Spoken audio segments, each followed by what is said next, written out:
Om Namo Bhagavate Sri Arunachala Ramanaya. Namaskaram. This time quite a few questions have been sent in advance by email. So I will begin with at least some of these questions. The first one is regarding the nature of the awareness that shines in sleep. That is not exactly how the question is worded, but that's what it amounts to. The question is, how are we aware of ourselves in sleep, within brackets, without dream? On the one hand, I would like to be able to understand what this consciousness is. On the other hand, it seems that the practice of being attentive to one's own being or turning our attention inward has to be so deep, so subtle, as to remain aware of the I am in deep sleep also. This seems quite difficult. I imagine that only with persistent and deep practice this is possible. There are a number of things here. Firstly, regarding awareness in sleep. How are we aware of ourselves in sleep? We're aware of ourselves in sleep because awareness is our very nature. What we actually are is awareness. However, to understand the fact that awareness continues to shine in sleep, we need to understand that a very important distinction that Bhagavan made. That is a distinction between what he called Suttarivu and Suttatrarivu. Suttarivu means transitive awareness, and Suttatrarivu means intransitive awareness. Transitive awareness is awareness that is aware of objects, of phenomena, whereas intransitive awareness is just aware, without being aware of anything. Our real nature is intransitive awareness. Intransitive awareness is what is more commonly referred to as pure awareness. Pure awareness means just awareness, not awareness of anything. In pure awareness, there are no objects or phenomena. There are no objects of awareness. There are no phenomena appearing. It's just awareness. So the difference between sleep on the one hand and waking and dream on the other hand, in all three states we are aware. But in waking and dream, we are aware of a multiplicity of phenomena, whereas in sleep, we are not aware of any phenomena at all.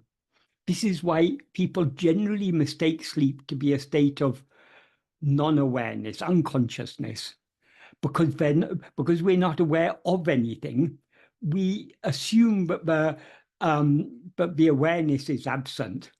But sleep is like a state in a cinema. If the projector is always projecting, waking and dream are like the states in which there's a film rolling through the projector, and so images are projected on the screen. Sleep is like a state where there are no film reel is rolling through the projector, so what appears on the screen is just light. So there are no images seen in that state. So sleep is like that. It's a state of pure awareness. It's a state of intransitive awareness. There are no objects of awareness, no phenomena appear in sleep. Not even time appears in sleep. In sleep, we're not aware of the passing of time. We're not aware of anything. All we are aware is I am. The questioner worded it as aware of the I am. But if we talk about the I am, we are making I am to be, it makes I am sound like an object, but I am is just a statement of our existence. I am means I exist. So I am is our existence, our being. And we need not even say aware of I am. We're aware I am. So there are no objects of awareness. That is, the very nature of awareness is to be aware of itself, for the simple reason that we cannot be aware without being aware, but we are aware. And being aware, but we are aware, entails being aware, but we are. So we are always aware of our own existence, our own being. The difference between, as I say, the difference between sleep on the one hand and waking and dream on the other hand is in sleep, we are aware of nothing other than I am. In waking and dream, we're aware I am, but we're not just aware I am. Firstly, we're aware I am this person, I am this body. So there's an identification there. We identify ourselves with something that appears. What appears is the body, we take this body to be ourselves. And consequently, we're aware of the appearance of other things. So, so the nature, the difference between, another difference between waking and dream on the one hand and sleep on the other hand, in waking and dream, they are states of ego. That is, we have risen as ego, and as ego, we know ourselves as I am this body, and we consequently know other things. In sleep, there is no ego. Therefore, there is only our own being, nothing other than our own being. And our own being is itself awareness. So we shouldn't imagine that sleep is when Bhagavan says pure awareness remains in sleep, we shouldn't imagine that there's Bhagavan is saying we should be aware of anything in sleep. There are no objects of awareness. We are just aware. And for that is our very nature. Awareness is what we actually are. So that we cannot be not aware. We can be not aware of anything, but we cannot be not aware because awareness can never be not aware. It's our very nature. We are eternally aware. But what is so this we should understand by thinking about it deeply, and we can understand this from if we consider carefully our experience in sleep. Now we're aware, but we were in a state in which we were not aware of anything. How are we aware of having been in that state in which we were not aware of anything? Obviously, we were aware in that state. If we weren't aware in that state, we would not be aware of having been in that state. So the very fact that we are now aware, we are all clearly aware, there are three states of awareness we experience every day. There's waking, there's dream, and there's sleep. Sleep is a state in which there's no objects of awareness. So as I say, that's why people take it to be a state of non-awareness. But we have to be aware to know that we were in a state in which we were not aware of anything. So a little bit of careful thought should help us to understand. But yes, though we weren't aware of anything in sleep, we were aware. We were aware of being in that state. This we can understand by a little bit of careful and deep thinking. Regarding the practice of self-investigation, firstly, understanding that we are aware in sleep will help us in this practice because it will help us to understand what it is we are attending to. We're not attending to any object or any phenomena. We are just attending to I am, to our own being, to our own fundamental awareness, I am. That's all we're attending to. So if we understand that that is what is shining in sleep, it will help us to focus on that in the waking state. Because the same fundamental awareness I am, which was shining in sleep, is also shining in waking and dream. There's never a moment when we are not aware of our own existence. So that is what we are trying to attend to now. And the more we attend to our own being, to I am, the clearer it will become to us, but we are something distinct from this body that now seems to be ourself. That is, the body still seems to be ourself, but it becomes gradually clearer to us, but actually we exist independent of this body because and so it'll become, as we go deeper in this practice of self-investigation, it will become very, very obvious to us, but we did exist in sleep, but we were aware of our existence then. So what we can initially understand by careful thinking will become clearer and clearer to us to the extent to which we go deep in the practice. Regarding the comment, it seems that the practice of being attentive to one's own being or turning our attention inward has to be so deep, so subtle as to remain or be aware of the I am in sleep. That is, yes, this practice is a deep and subtle practice, but we don't need this practice to be aware I am in sleep, because we are always aware I am. This practice may help us to recognize that we were aware I am in sleep, but our awareness I am in sleep, our awareness of our being in sleep, does not depend upon this practice. The awareness is there even for a person with a very outward going mind. In sleep, however much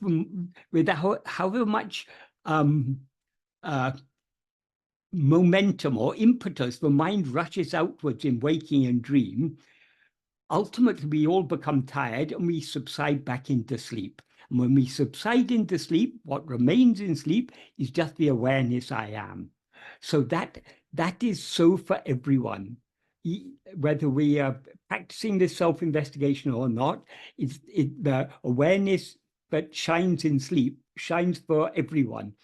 It's just that the more we practice this self-attentiveness, the more we will clearly recognize the continued shining of our own being, of this fundamental awareness I am in sleep. And the final comment, I imagine that only with persistent and deep practice this is possible. Well, we are, as I say, we're always aware I am, but persistent and deep practice is necessary, because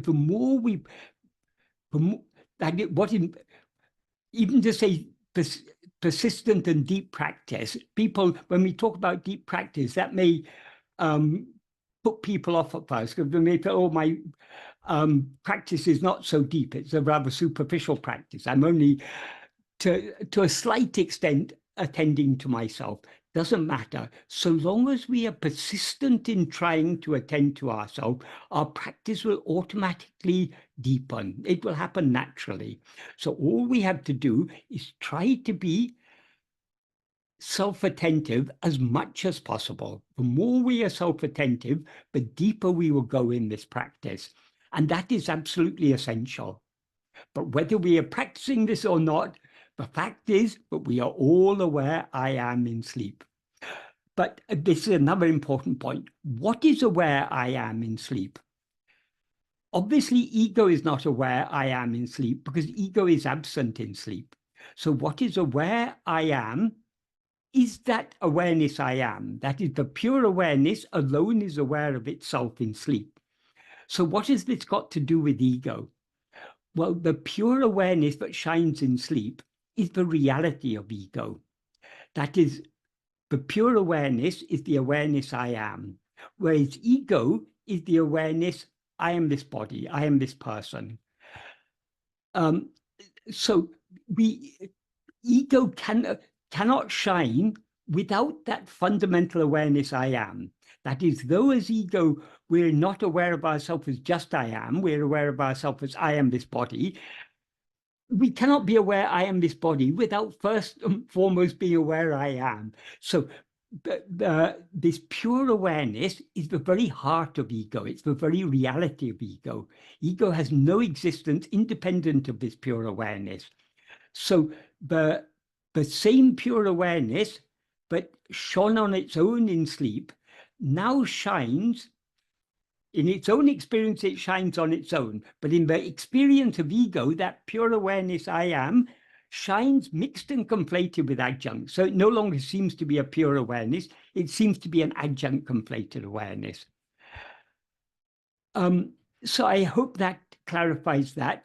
I'm going to return to this subject later because some of the other questions that were asked were on this same subject, but I'll just deal with one more question now. But this same person sent this lady wrote was, another question I have is this. Shiva Prakasham Pillai question: is not this world and what takes place therein the will of God? And if so, why should God will thus? Bhagavan, God has no purpose. God has no desire or purpose in his acts of creation, maintenance, destruction, withdrawal, and salvation, to which beings are subjected. This is not actually a very good translation. What I suspect has happened, this is a translation that is the question and answer form, or one of the question and answer forms, the latest one, there's an English translation published by the Ashram. That translation is by Professor T.M.P. Mahadevan. It's better than the translation of the essay version that is published by the Ashram, but it's not a very precise translation. So, but it's not, well, it is pretty bad in some places, but it's not, it's not so bad as the other translation. But I think his translation has been translated into many other languages. So from the wording of this question, it looks like this is someone is translating this from a translation in some other language that has been made from the English translation by Professor T.M.P. Mahadevan. So this is a little bit far away from the Tamil. What is actually there in the question in as T.M.P. Mahadevan has translated it, the question is not everything the work of God? Actually, in the Tamil, sorry, it is, the wording is, Elam isan sale andro. Everything is the act of God, is it not? That is how it's worded there in this particular question and answer version. But that is not actually the original question which Shiva Prakasham Pillai asked. The original question he asked, to which Bhagavan gave this answer, is Ishwara Sangalpatiku Karanamena. What is the cause of God's Sangalpa? Sangalpa we can take in this context to mean will. So what is the cause of God's will? So that is this 28 question and answer version was not written by Shiva Prakasham Pillai. It was concocted by devotees later, after Bhagavan had rewritten Shiva Prakasham Pillai's question and answer version, or the main one that was published earlier, but which consists of 30 questions and answers and some other miscellaneous sayings. Bhagavan, in about 1926 or 27, Bhagavan himself wrote that in the form of an essay. So the essay version is the primary version, the principal version. Some years later, in the early 1930s, when the ashram started their own publications, they brought out this 28 question and answer version, which is partly based on the earlier 30 question and answer version, partly based on Bhagavan's essay version, and partly things they've reworded, particularly some of the questions have been reworded. But anyway, all that's about the history. What Bhagavan actually says, Bhagavan, there's no sentence in that paragraph where Bhagavan says God has no purpose. That is not what Bhagavan says. Also, it's not worded in this way. God has no desire or purpose in his acts of creation, maintenance, destruction, withdrawal, and salvation, to which beings are subjected. What he actually says in this paragraph is, just like in the mere presence of the sun, which rose without icha, that means liking or wish, sangalpa, desire, or yatna, effort, a sunstone emitting fire, a lotus blossoming, water evaporating, and people of the world commencing their respective activities, doing those activities and ceasing to do them.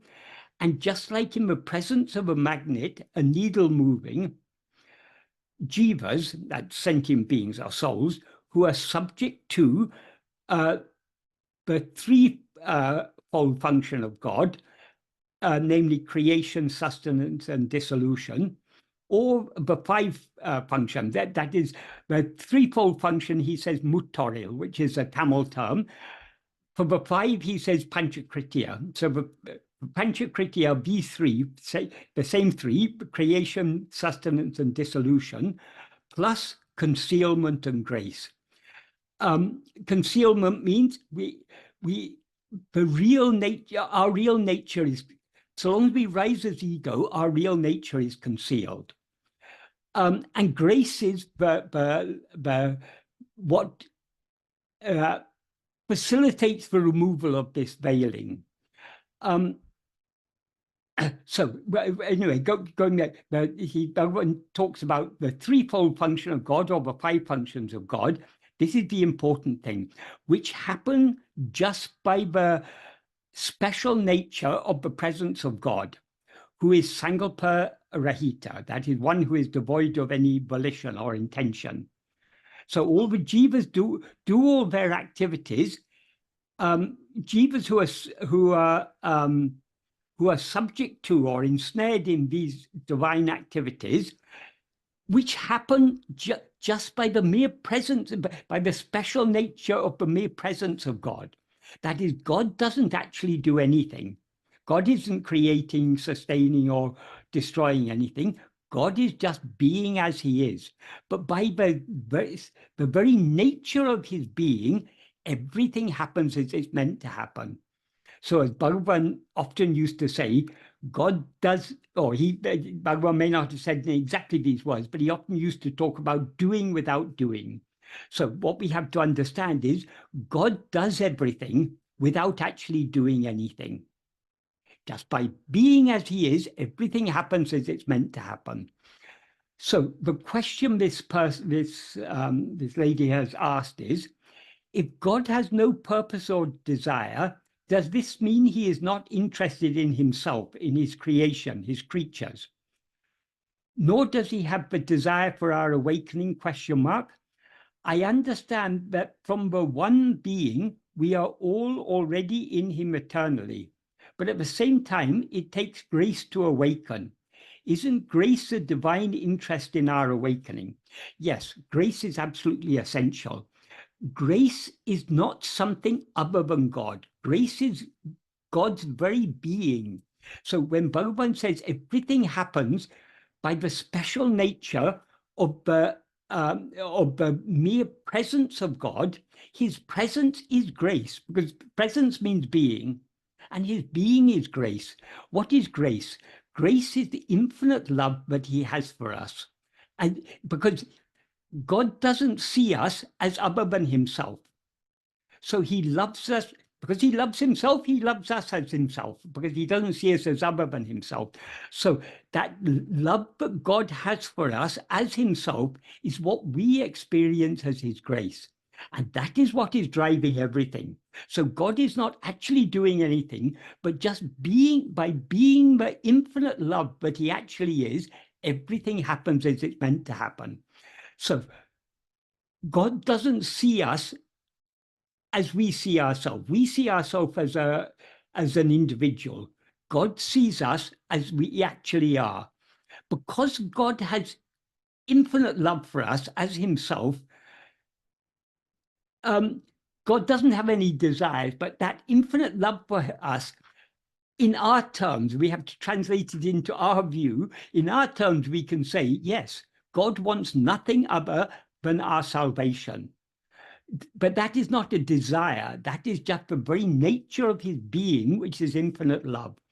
So we should never feel that Bhagavan is saying God isn't interested in us. God is not interested. God is not interested in all the small things we're interested in, because we take these small things to be real. What God takes to be real is only himself, which is what he sees us as. So he loves us as we actually are. And therefore, his love for us as we actually are is the power that draws us back to himself, draws us back to him. So, yes, we are, the wording here, we are already in him eternally. We're not even in him, we are him. I mean, he is our very being. So because we have limited ourselves, it seems to us that we exist in him. But if we see ourselves as we actually are, we will see that we don't just live in him, we live as him, we are him. He is our very being. He is what we actually are. That is why we need to investigate ourselves. So what Bhagavan writes in this 15th paragraph is a very deep and subtle and very important truth. Because, for example, Bhagavan talked about how all karmas, the fruit of karmas, are allotted only by God. And God makes us act in accordance with whatever prarabdha he has allotted to us. So how is God doing that? How is God driving everything that's happening in the world? He does it without doing anything. Just by being the infinite love that he is, everything happens as it's meant to happen. But though, as Bhagavan said, God is doing everything, that is, everything that happens to us, everything that we are given to experience is done by God. But we nevertheless have a will of our own. So we are acting not only in accordance with his will, we are also acting in accordance with our will. And by acting in accordance with our will, in other words, acting under the sway of our Vishaya vasanas, we are thereby creating the actions we do under the sway of Vishaya vasanas are what are called agamya. Agamya are those actions that bear fruit. They bear fruit because we've done them in accordance with our will rather than in accordance with God's will. It may happen to also be in accordance with God's will, but whether it's in accordance with God's will or not, the fact is, if we're acting under the sway of our own will, then those actions bear fruit. Those fruit get stored in what is called sanchita, and from that sanchita, God selects certain fruit for us to experience in each lifetime. So whatever we are experiencing is what is a selection of the fruit of our past actions, but God has allotted for us to experience in this lifetime. And he allots those fruit, but will be most conducive to our spiritual development. So God is, there's a saying in Tamil that Bhagavan often used to refer to, Avan Arolal Andri or Anuvam Asayadu. Except by his grace, not even an atom moves. That everything is happening by his grace. So we should have full confidence in the fact in his grace, and that his grace has one aim and one aim alone. His grace is not here to give us, fulfill our desires, give us temporary relief from suffering or temporary pleasures. His grace is here to save us. And salvation lies only in annihilation of ego. So his grace is that power which is leading us towards the eradication of ego. Since ego is a false awareness of ourself as I am this body, that is, we're aware of ourselves as something other than what we actually are. This false awareness can be removed only by correct awareness of ourselves. In other words, only by being aware of ourselves as we actually are, will ego be annihilated. But in order to be aware of ourselves as we actually are, we need to turn our entire attention inwards. And by turning our entire attention inwards, we are thereby surrendering ourselves completely, because to the extent to which we attend to ourselves, we are thereby subsiding. And if we attend to ourselves keenly enough, this ego will dissolve forever. So in order to practice self-investigation, which is the deepest form of and truest form of self-surrender, great love is required. And where does that love come from? that love cannot come from us as ego, because the nature of ego is to always like to go outwards. So if we have a love to turn back within, that love is not coming from ego, it's coming only from grace. And that grace is our own real nature, because God is not something other than us. God is what we actually are. So that the love we have to turn within to attend to ourselves is coming only from ourselves as we actually are. So without grace, nobody can follow this path of self-investigation, because no one will follow this path without great love, because we need to be ready to give up everything, renounce everything. And until we are ready to surrender everything, we will not be willing to turn our attention within deeply enough. So ultimately, it is all an act of grace. Bhagavan used to say, grace is the beginning, the middle, and the end. It is grace that draws us to this path and gives us the love to follow this path. It is grace that guides and motivates us along this path. And it is grace that will finally swallow us. And that same grace, which is our own real nature, is what has appeared outwardly in the form of Bhagavan to tell us to turn back within, because where this grace is coming from, as Bhagavan used to say, grace is not something that's going up in heaven that's going to descend on us. Grace is in the heart of each and every one of us. Grace is our own being. So only by turning within are we opening our heart to his grace and surrendering ourselves to his grace and allowing his grace to do its work of swallowing us completely. So that is the question asked by the first person. The next question I'd like to take up is one asked by Prasad. What he wrote was that he wrote that he's a little troubled. He referred to an earlier explanation I had given. I can't remember when that was. He said he was a little troubled with the Karana Sarira deep sleep explanations. Again, I should not, as Bhagavan has made it clear that only the presence of pure awareness, made it clear about only the presence of pure awareness in deep sleep. Though Mandukya Upanishad talks about 4 states. Yes, Mandukya Upanishad does talk about 4 states, but if we understand what Mandukya is getting at, Mandukya is saying only one of those 4 states is real. That is the state that is called the 4th. In verse 32 of Uludhanaptu Anubandham, Bhagavan says, for those who experience waking, dream, and sleep, waking sleep, which is beyond these, or which transcends these, is called by the name Turiya. Turiya means the 4th. So why is it called the 4th? Because we now experience 3 states, waking, dream, and sleep. So this is called the 4th.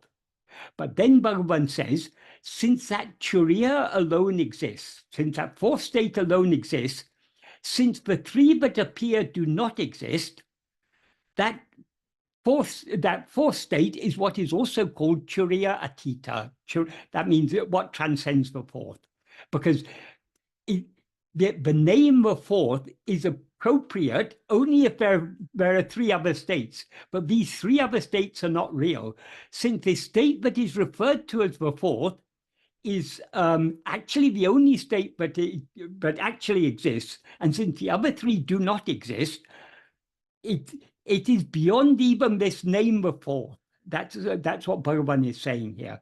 So that is what is implied in the Mandukya Upanishad, if we understand it deeply. Of course, most people don't understand it so deeply, but Gaudapa has written his Karika on this, and he's very much stressing that. But all these other 3 states are unreal. What is real is only this 4th state. However, this person, Prasad, he goes on to ask about this. I posted the following question into ChatGPT with the understanding that it should extract the plausible answer from all sources. So the question he put was, this is to ChatGPT, in deep sleep, if deep sleep is pure awareness, as per Bhagavan Ramana's teachings, where is or what has happened to Karana Sarira? Is Bhagavan Ramana's teachings on deep sleep awareness and Karana Sarira different from classical Advaita? If yes, then how? Before I come to the answer that was given by ChatGPT, I'll first answer this. That is one thing we need to understand about classical Advaita. Classical Advaita consists of many different explanations given at different levels, because this, as Bhagavan himself often said, the same teachings cannot, it's not appropriate to give the same teachings to everyone, because Advaita in its purest form, as taught by Bhagavan, many people are not able to grasp it. They're not even willing to grasp it. So Bhagavan himself often gave other explanations that are not in accordance with his core teachings. His core teachings are what we find expressed in works like Uludunapadu and Nana. But often when he answers questions, he gave answers that are not in accordance with what he wrote in Uludunapadu. Why is that? Because people are not willing to accept the deeper teachings. So other explanations have to be given to suit them. Bhagavan also refers to this, indicates this in the next verse of Uludunapadu Anubandham. That one I just read about the Turiya was verse 32. In verse 33, he says, saying Sanchita and Agamya do not adhere to Vijnani, but Prarabdha does remain, is a statement said to the question of others.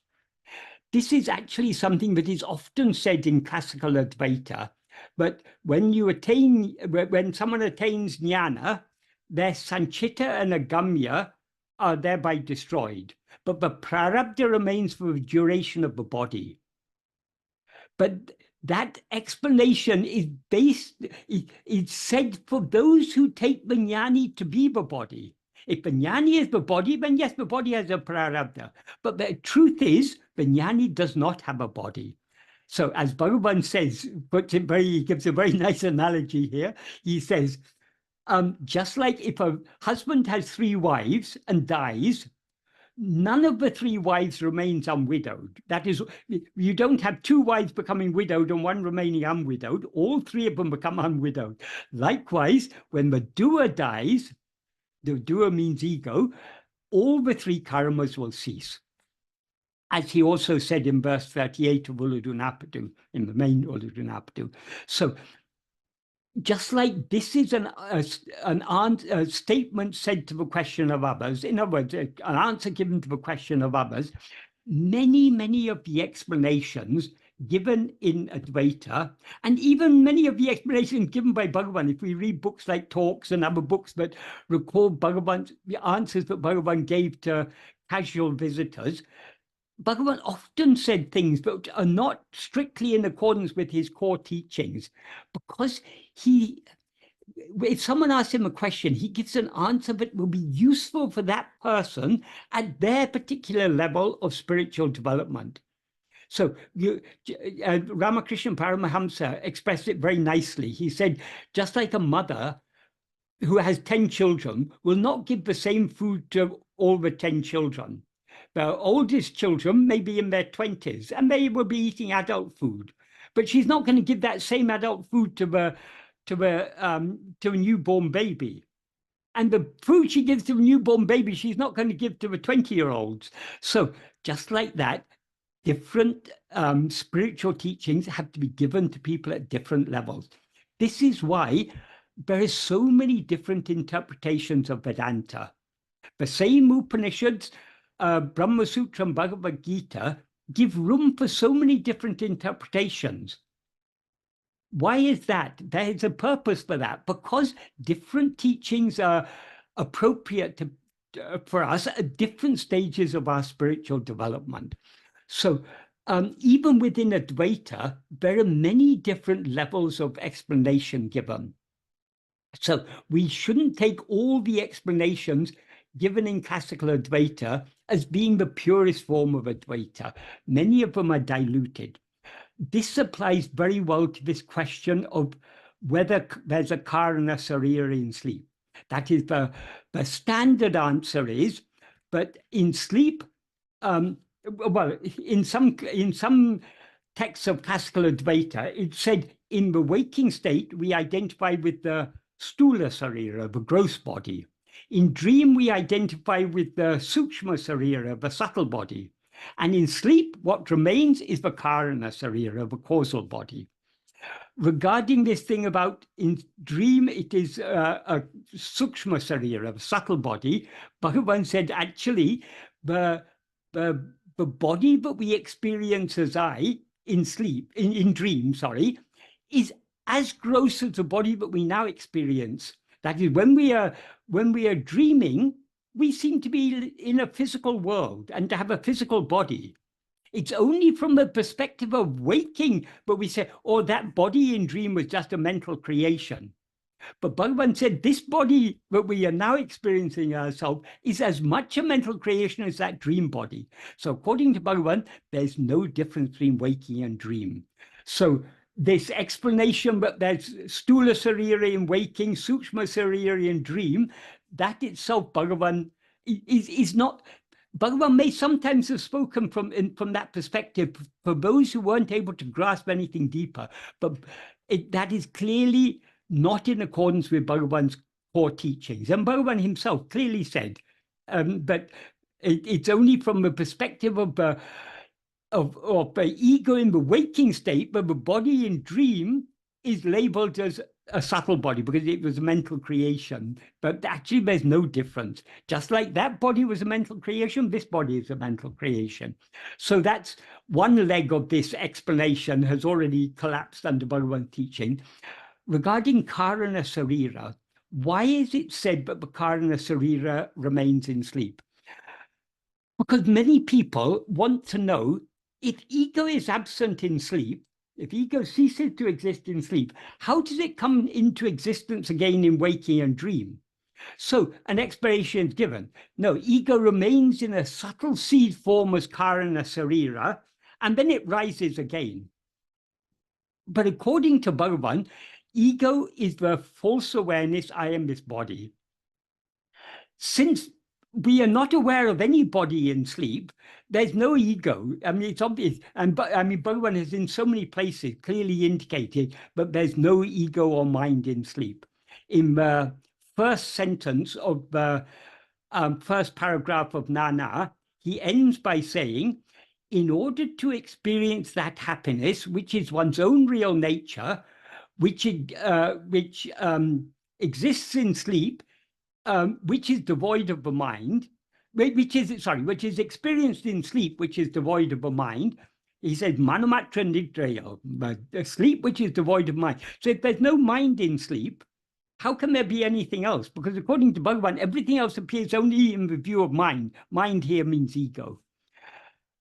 Likewise, in verse 21 of Upadesha Undiya, he says, nanatra tukatam, in sleep in which I doesn't exist.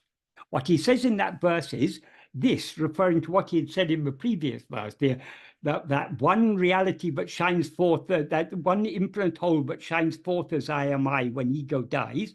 He said, this is always the true import of the word I, because of the absence of our non-existence in sleep, which is devoid of I. What he means by that is we don't cease to exist in sleep, even though there's no ego in sleep. When he says it's devoid of I, he means devoid of ego, because he's already said that is always the true import of the word I. So there's an I that persists through all the three states, but there's what is absent in sleep is ego. Ego is that same one I mixed and conflated with adjuncts. So all adjuncts drop off in sleep, so there's no ego in sleep. Since there's no ego in sleep, there's obviously nothing else. What is the karana sarira? It is, karana sarira is nothing but our vasanas. So in the absence, vasanas are inclinations. Whose inclinations? Ego's inclinations. So in the absence of ego, there cannot be any karana sarira. And as Bhagavan clearly says in verse 26 of Ullagnaptu, if ego comes into existence, everything comes into existence. If ego doesn't exist, everything doesn't exist. So how can the Karana Sarira exist in the absence of ego? So clearly, according to Bhagavan, though Bhagavan sometimes talked about Karana Sarira in sleep, that is all an answer given to the question of others. That is not Bhagavan's core teaching. That is not the true, deeper teachings of Advaita. So when we read classical Advaita, we have to understand that there are many explanations given, but are more superficial. They're not all the deepest explanations. What Bhagavan has given us in his core teachings, in his own original writings, is the Advaita Vedanta in its very purest form. So that's my answer. But let's now look at the answer given by Chat GPT, because there are a few points here that I will highlight to show how the problem with this AI, AI is very smart, it's very intelligent, but what AI will give, like this here, AI has given a very well, he presented a very well ordered answer. But where it draws that answer from is from all the information that is available on the internet. So AI cannot understand Bhagavan's teachings better than the information that is given to it. Because AI is, as I said in an earlier meeting, AI is, it's a blind intelligence. That is, AI has no awareness. So though it's able to produce answers, it's not able to understand Bhagavan's teachings for itself. It's not able to understand, I mean, Bhagavan's teachings are all about, that is to understand Bhagavan's teachings. Firstly, we have, Bhagavan has given his teachings in his own original writings, but even to understand those, we need to do our own manana. We need to make sense of it, relating it to our own experience of awareness. GPT cannot do that because it's got no experience of awareness. So it relies entirely on what information is fed into it. And the information fed into it is the information that's available on the internet. And the information that's available on the internet is the understanding that other people have about Bhagavan's teachings. That is, there are so many misrepresentations of Bhagavan's teachings available in books and on the internet. So those are also fed into ChatGPT. So we can't blame, ChatGPT is very smart, it's very intelligent, but it can only deal with what's fed into it. So the answer it gives here highlights some of its shortcomings, but it will also help to answer this question. But I mean, if I point out the shortcomings, what the answer it gave was, Bhagavan Ramana Maharshi's teachings on deep sleep awareness and the concept of Karana Sarira are rooted in Advaita Vedanta. Firstly, this is not correct. Bhagavan's teachings are not rooted in Advaita Vedanta. Bhagavan's teachings are rooted in his own experience. They happen to coincide with Advaita Vedanta, but Bhagavan never studied Advaita Vedanta before he had before that death experience. So he may have heard some ordinary, like his mother used to like Vedantic songs. So he'll have had some vague idea about it, just like any child growing up in India. But Bhagavan hadn't studied any Advaita Vedanta in depth. So his teachings are not rooted in Advaita Vedanta. They're rooted in his own experience, in what he learned from Arunachala. I mean, Bhagavan's guru is Arunachala. Arunachala teaches through silence. And that silence is what turned Bhagavan's mind within and drowned it back into itself, because that silence is our own being. So it's a misunderstanding to say that Bhagavan's teachings are rooted in Advaita Vedanta. They happen to be Advaita Vedanta in their purest form, but it's not.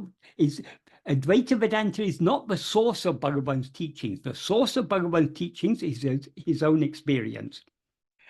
But anyway, going back to the question, so Bhagavan's teachings on deep sleep awareness and the concept of Karana Sarira are rooted in Advaita Vedanta, but they may have nuances that differ from classical Advaita interpretations. Let's delve into how they may differ and what Ramana Maharshi's perspective entails. Deep sleep and pure awareness.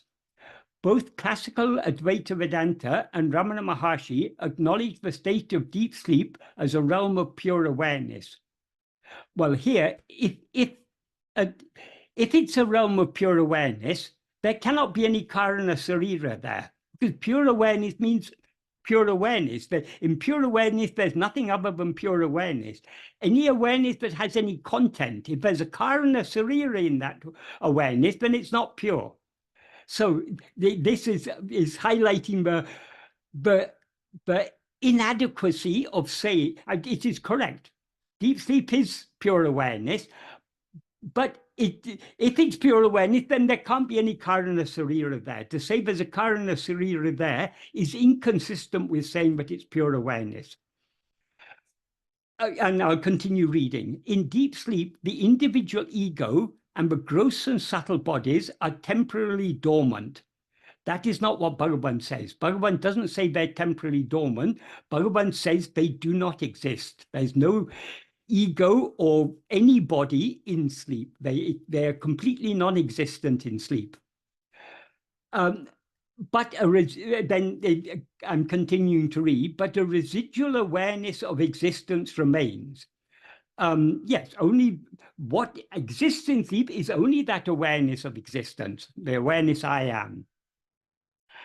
This residual awareness is considered a glimpse of the underlying pure consciousness, within brackets Atman, but transcends waking, dream, and deep sleep states. It is not a glimpse. A glimpse means you can have a glimpse of something other than yourself. That is, what exists in deep sleep is only pure awareness. Pure awareness never glimpses itself. It's always aware of nothing other than itself.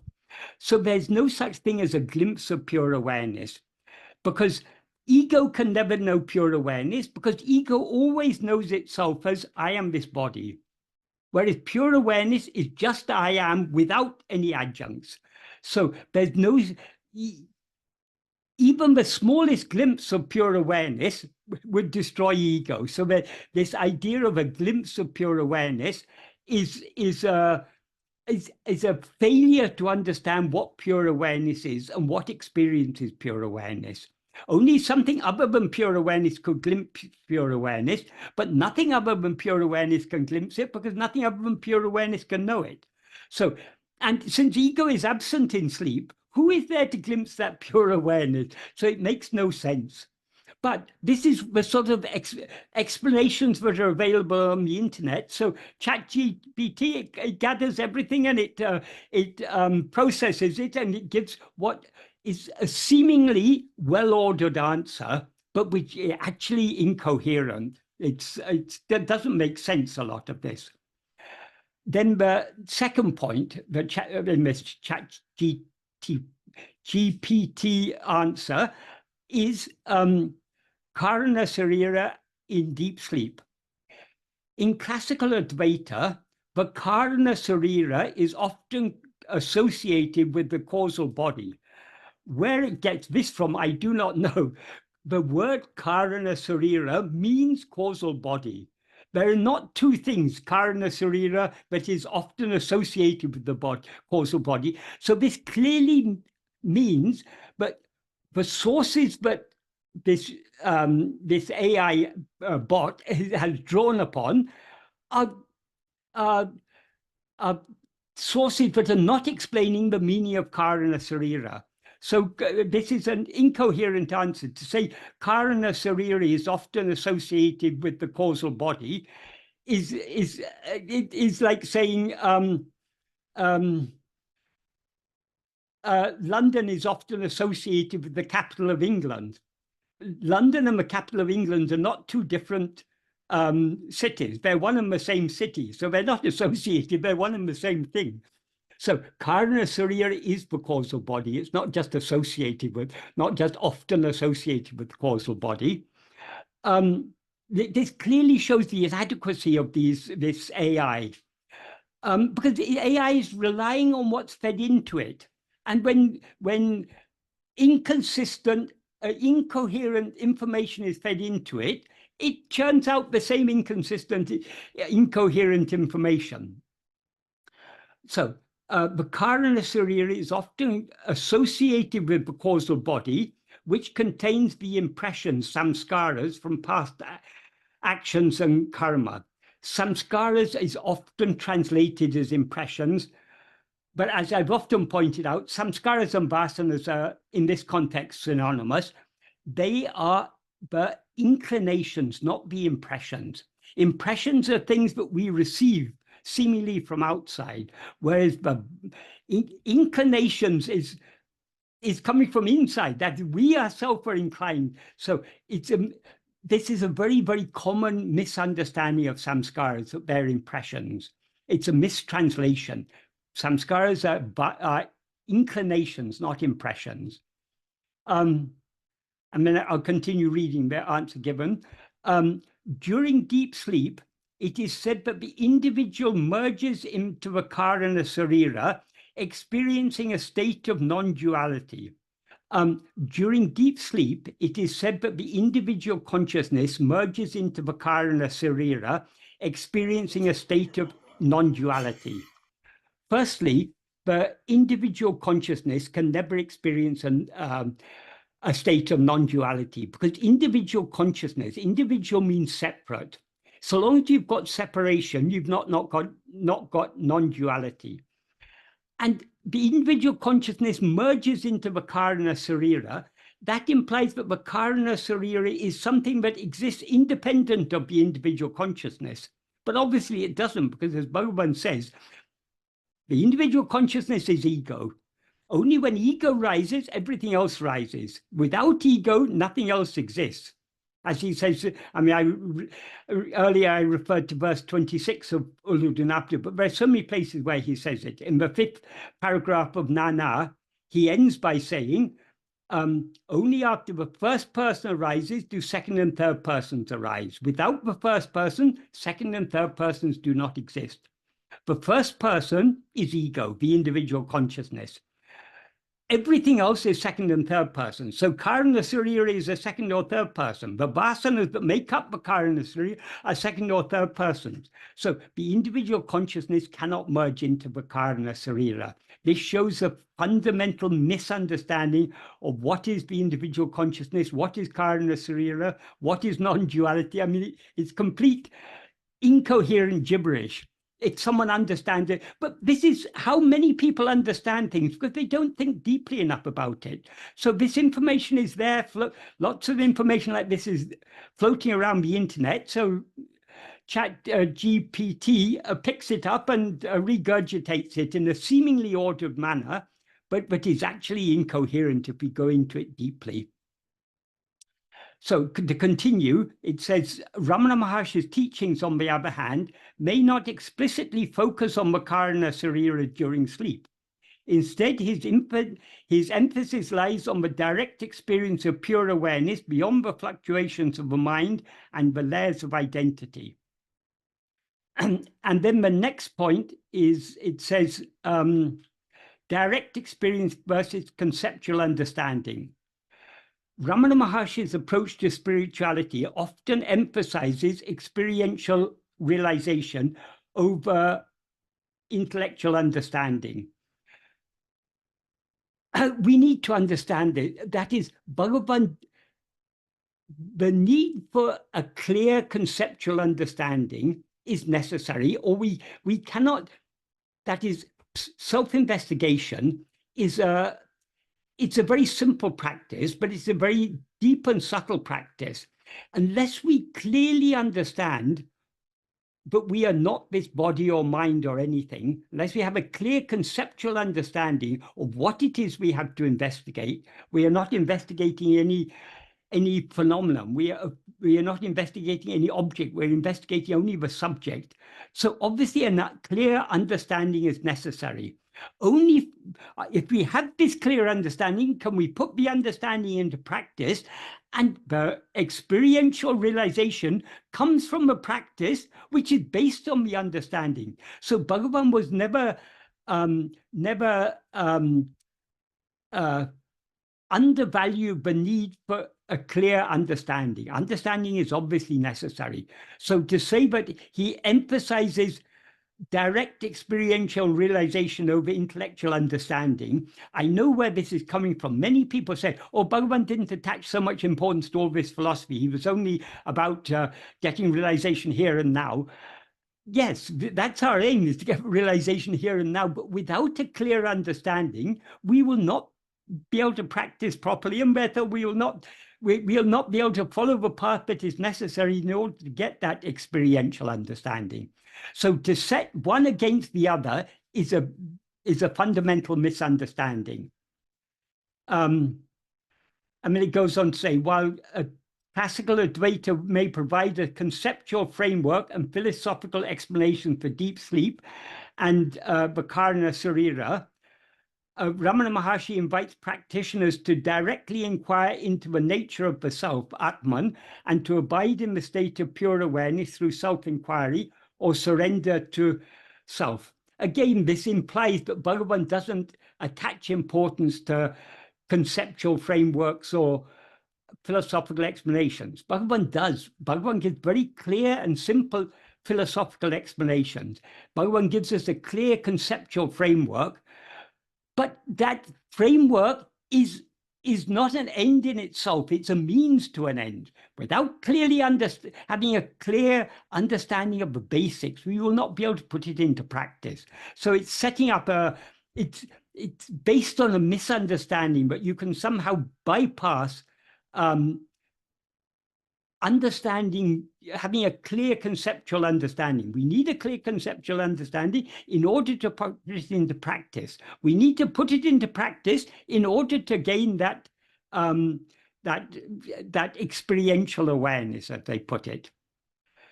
The next point I'll skip over because it's not really there's nothing particularly in that. Then it goes on to say, in summary, while both classical Advaita Vedanta and Bhagavan Ramana Maharshi's teachings acknowledge deep sleep as a realm of pure awareness, there may be differences in emphasis and approach. If you accept deep sleep as a realm of pure awareness, there cannot be any differences, because if there are differences, then it's not pure awareness. So if classical Advaita Vedanta accept sleep as pure awareness, which there are many texts in classical Advaita Vedanta that do accept that. But then you cannot then say there are any difference. You cannot then bring in Karana Sarira and other things, because Karana Sarira is a phenomenon. It's something other than ourselves. You bring in differences by bringing in Karana Sarira. And as soon as you've got differences, you're not in pure awareness. Differences exist only in the view of the mind or ego. And then finally it says, Ramana Maharshi's teachings prioritize direct experiential realization through self-inquiry, while classical Advaita Vedanta may provide a more structured philosophical framework encompassing concepts like Karana Sarira. When they say classical Advaita may provide a more structured philosophical framework, this implies that Bhagavan Bhagavan had provided a less structured framework. What can be a more well-structured framework than Ulladu Narpadu? In the light of Ulladu Narpadu, Bhagavan has demolished all the other structured philosophical frameworks that are offered by a classical Advaita and brought it down to the basic core principles of classical Advaita. So Bhagavan has given us a very clearly well-structured philosophical framework. So this is, again, people have an understanding that Bhagavan because people read books like talks where Bhagavan gives all sorts of different answers to different people, because people are asking from different perspectives. So from talks, we can't get a well-structured philosophical framework. But if we refer to works like Nana, Uladunapadu, Upadesha Undya, it's very well structured and very clear philosophical framework Bhagavan gives us. So why I brought this up again, I mean, partly to clarify that sleep is just a state of pure awareness, but also because people nowadays are fascinated with this AI, and they think AI will help them in so many ways. It may help with so many pravrittis, external things, but for understanding Bhagavan's teachings, AI cannot help, because all AI can do is to organize and present a structured presentation of the information that is fed into it. And the information that is fed into it is all the confused understanding that is out there on the internet. So if we are wise, we will not turn to this AI looking for clarification of Bhagavan's teaching. If we want clarification of Bhagavan's teaching, we must read his own original works, and most importantly, we must put them into practice. Look within.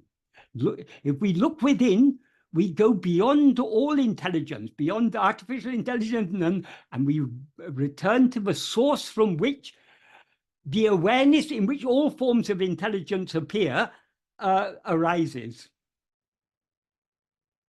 That the intelligence, all intelligence appears only in the view of ego.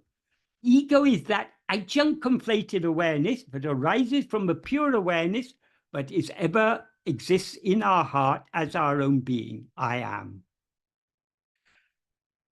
So I hope that is an adequate answer to that question. The next question was from Michael Tomeno. Do you want to ask your question? Sure, I'll ask it. Did Ramana ever talk about using the moment when you just wake up before all the thoughts come flooding in as a tool for self-realization? Sorry, I didn't pause at proper spots of that. I should have punctuated a little bit.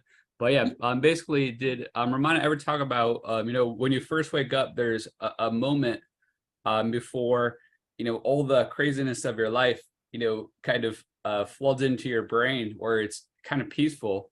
And I found the other day that if I actually held on to a dream, that I was able to stay in that point for longer, because I knew the dream was fake, and it kept the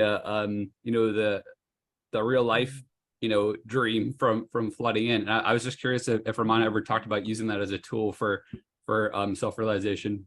Okay, firstly, if you're holding on to the dream is something other than yourself. So holding on to a dream is not self-investigation. Only holding on to yourself is self-investigation.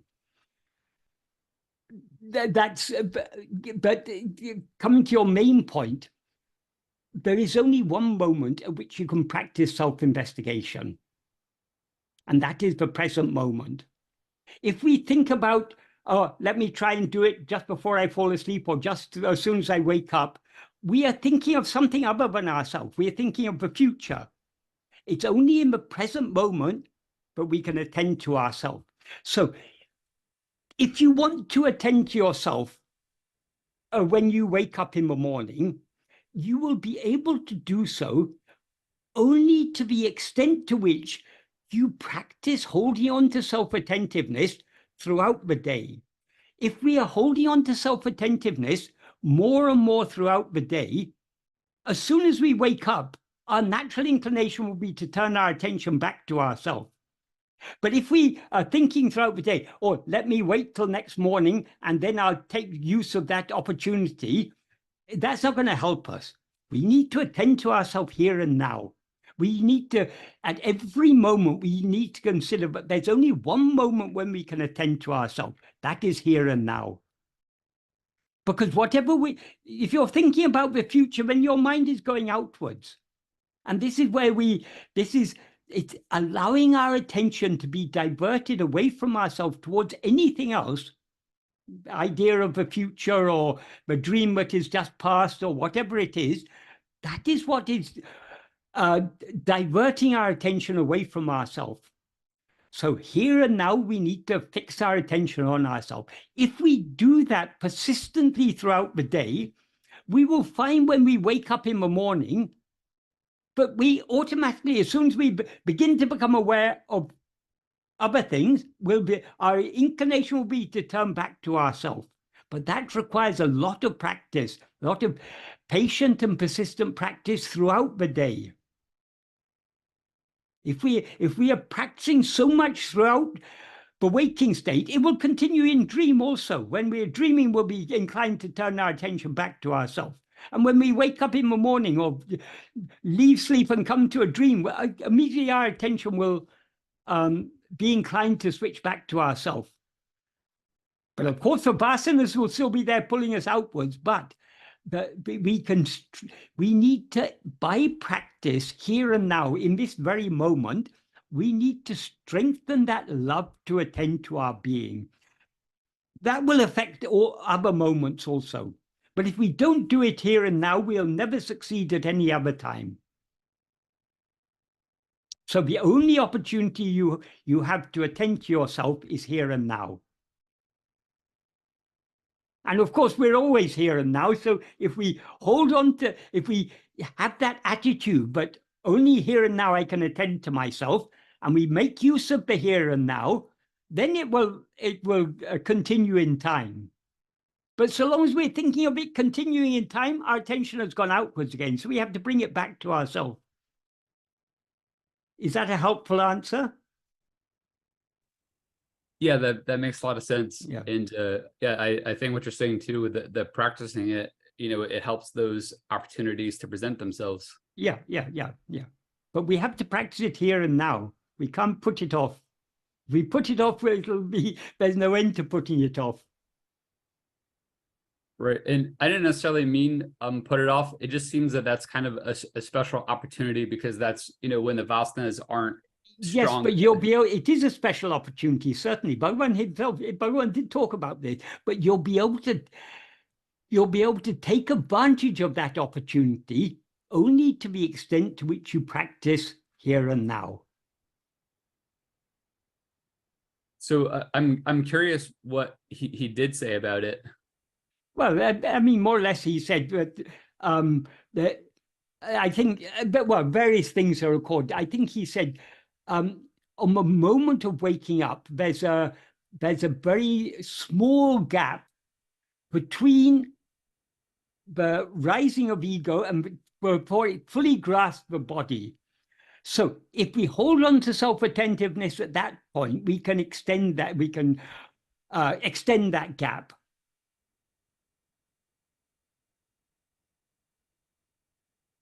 But that is possible only to the extent to which we practice moment to moment. If we're not practicing it throughout the day, when we wake up, you said thoughts appear. As soon as thoughts appear, then we're already going outwards. As soon as you've got a memory of the dream, your mind is going outwards. The dream, the thoughts, everything other than I is outward. So if we're aware of anything other than ourselves, we're already going outward. As soon as we notice we're going outwards, we should turn within. But we have to be doing that throughout the day.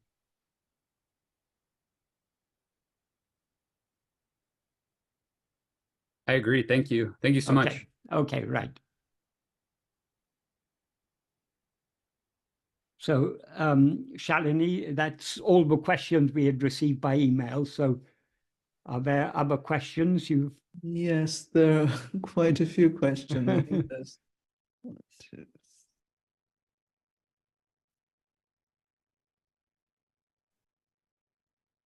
So there are 7 questions, but we'll just try and answer maybe a few of them, because it's already 3:30. So the first one is, it's about your book, Michael. It says, in your book, Michael, you write, when we recognize ourselves to be just pure awareness, we can no longer mistake ourselves to be a body. When we no longer mistake ourselves to be a body, we can no longer perceive phenomena, because ego dissolves and subsides back into its source. all phenomena seem to exist only in the view of ego. Would it be correct to say the following statement, if the ego does not exist, everything does not exist? And that this is not a belief needed to start off practicing Atma Vichara. The reason for the question is, I find being in nature, being under the stars, and knowledge of the billions of galaxies helpful in putting my small or mundane problems into a larger perspective. I don't seem ready yet to give the benefits of nature, to give up, I suppose, give up the benefits of nature and the vast universes, giving up the illusion of the formless phantom ego, which seems to be the troublemaker, is what draws me to Sri Ramana Maharshi and the investigation of the self. We don't have to worry about giving up everything when we are beginning to practice this. We won't give up everything until we are ready to give up everything, until we have so much love just to know and to be, so much love to know and to be what we actually are, but we lose all interest in everything else. Until then, so long as we have an interest in other things, those other things will continue appearing. So, Bhagavan has what Bhagavan is teaching us in Uludunapdu and elsewhere. He's teaching us the fundamental principles. Why does this universe, why does nature, why do all these things appear? They appear only because we've risen as ego. If we hadn't risen as ego, none of these things would appear. When we don't rise as ego in sleep, none of these things appear. So all phenomena appear only because we've risen as ego. If we understand this, it will help us to go deeper within. But we don't have to fear that we're suddenly going to, where all our attachments are, well, it would be very nice if all our attachments were dissolved all of a sudden, but it doesn't happen like that.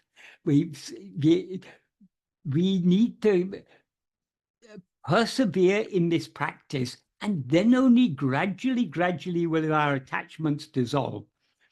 And when our attachments have dissolved to a sufficient extent, we'll no longer be concerned about whether the universe appears, whether we're walking in nature or any of these things. So long as these things are important to us, it means we still have desires and attachments. So to whom are these desires? Who has these desires and attachments? We need to persevere in investigating ourselves, and slowly, all these desires and attachments will drop off. I hope that's an adequate answer to that question. The next question. In the last satsang 2 weeks ago, which, by the way, I thought was really clear and helpful, you said once again that Atma Vichara was just keeping our attention on ourselves. My question is effort required to keep attention fixed on yourself? I have heard you say that after you have turned the mind to face yourself, the true nature of ourself takes over, and as such, it is no longer an action. But it seems to be an effort to keep my attention fixed on myself. So I'm wondering if I'm doing it right. Yeah, it is certainly, so long as ego is there, the nature of ego is to have Vishaya Vasanas. And so long as Vishaya Vasanas are there, they'll be tending to draw our attention outwards. That is, Vishaya Vasanas is the inclination to attend to anything other than ourselves. So long as we have such inclinations, we need to make effort to keep our attention fixed on ourselves. We shouldn't confuse, I think I talked about this in some recent meeting, I can't remember when it was, we shouldn't confuse action and effort. Effort doesn't equal action. That is, effort may be necessary to do actions, but the effort we are making here is not an effort to do anything. The effort is the effort to keep our attention fixed on ourselves. Our attention fixed on ourselves is not a doing, but a state of being. Doing, that is, the first doing is the rising of ego.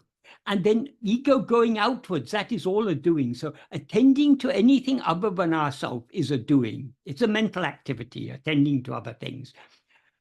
Whereas attending to ourself is not an activity, it is a cessation of activity. Because to the extent to which we attend to ourself, we as ego thereby subside. Ego is the doer of the action. So when ego subsides, the activity also subsides. So self-investigation is not an activity, it is a cessation of activity. It is a cessation of the doer of the activity. So, but to bring about that cessation, effort is certainly necessary. Because if we don't make the effort to hold on firmly to our own being, our mind will naturally be wandering out, flowing outwards under the sway of its Vishaya vasanas. That's just the nature of the mind. So Bhagavan made it very clear. I think recently I referred to a paragraph in Upadesha Manjari. That's for what Swaminatha Ananda had recorded, in which he asked Bhagavan, yes, Summa Irake means just being, Summa Irake Embadu, Muichi Ulla Nilaya, Muichi Atra Nilaya. That means the question is what is called just being, is it a state of a state of muichi or devoid of muichi? Muichi means effort. So is it a state of effort or is it a state devoid of effort? Bhagavan says it is not a state of lethargy or laziness or idleness, but is devoid of effort. And then he goes on to explain, in order to make all externally directed efforts, in other words, all external activity is effort made by a small part of the mind, whereas the effort to turn within and keep our attention fixed within ourselves requires he says, murumurchi, I think, purna murchi. It's a state of full, complete effort. So all our effort needs to be focused on this. If all our effort isn't focused on this, our attention will be flowing outwards. So it is more than any activity, this state of just being without any activity is the state of greatest effort. Of course, if we follow this far enough till the point where ego is dissolved, then effort becomes unnecessary because our very nature is just being. But so long as we, until ego has been annihilated by the clear awareness of ourself as we actually are, in other words, by clear awareness of our own being, the effort is necessary.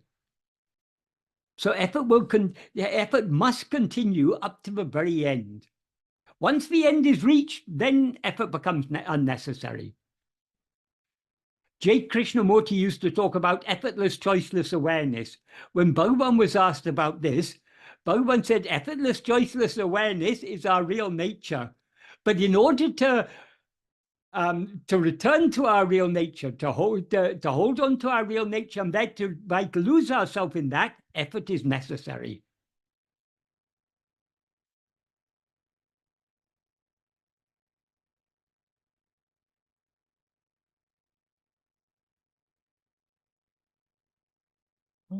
The next question is, for the practice, which one is better, with full attention or full effort? We need to make effort to attend to ourselves. So full effort to have full attention on ourselves.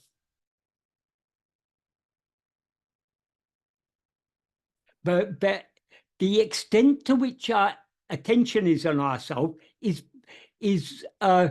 proportionate to the amount of effort we are putting into it. So effort and attention are not two different things.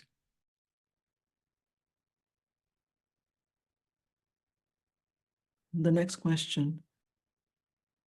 So the next question is, going back to the same question again about investigating who I am. In that process, is your mind blank? If it is not, then what is in your mind? I have not experienced a blank state of mind. Is there such a state? The only time that I experience no thoughts is when I try to actually ask the question, what's in my mind? And when I look for what is there, I can never find anything. Maybe this is because my mind is already occupied by that question and therefore it cannot think of anything else. I find this quite useful to keep away other thoughts. Was wondering if this is the same principle to apply here. The only problem is that when I ask the question, who am I? The only problem is that when I ask the question, who am I? My mind brings up a lot of questions. Isn't questioning a part of investigation? I would like to know what should be in the mind when we investigate. Thanks. Okay, there's a lot of things there. Firstly, self-investigation is not about questioning. Questioning is a mental activity. Bhagavan made it clear what self-investigation is keeping our mind fixed on ourselves. In other words, attending to ourselves, keeping our attention fixed on ourselves. So long as our attention is on a question, who am I? It's that question is something other than ourselves. Bhagavan didn't say ask who am I or question yourself who am I. He said investigate who am I. In order to investigate who am I, we need to keep our attention fixed on ourselves alone. There's a sentence in Nana where he said, the thought who am I, destroying all other thoughts, will eventually be destroyed like the stick used for stirring the funeral pyre. But he's using the word thought there in a metaphorical sense. What he means by the thought, who am I, is the investigation, who am I? And the investigation, who am I, isn't asking the question, who am I, isn't thinking the thought, who am I? It is attending to ourselves. The attention we give to other things we call thought. So metaphorically, the attention we give to ourselves can be referred to as thought. So he sometimes referred to it, for example, as Swarupa Dhyana, meditation on our real nature, or Atmachintana, thinking of ourselves, or the Nana Innam Ninevu, the thought, who am I? But all those words are just different ways of describing attending to ourselves. What should be in our mind when we attend to ourselves is ourself alone. If anything else is in our mind, but besides ourself, then that is not, we are not attending to ourselves, or we are not attending to ourselves sufficiently keenly. Of course, there are different degrees of self-attentiveness.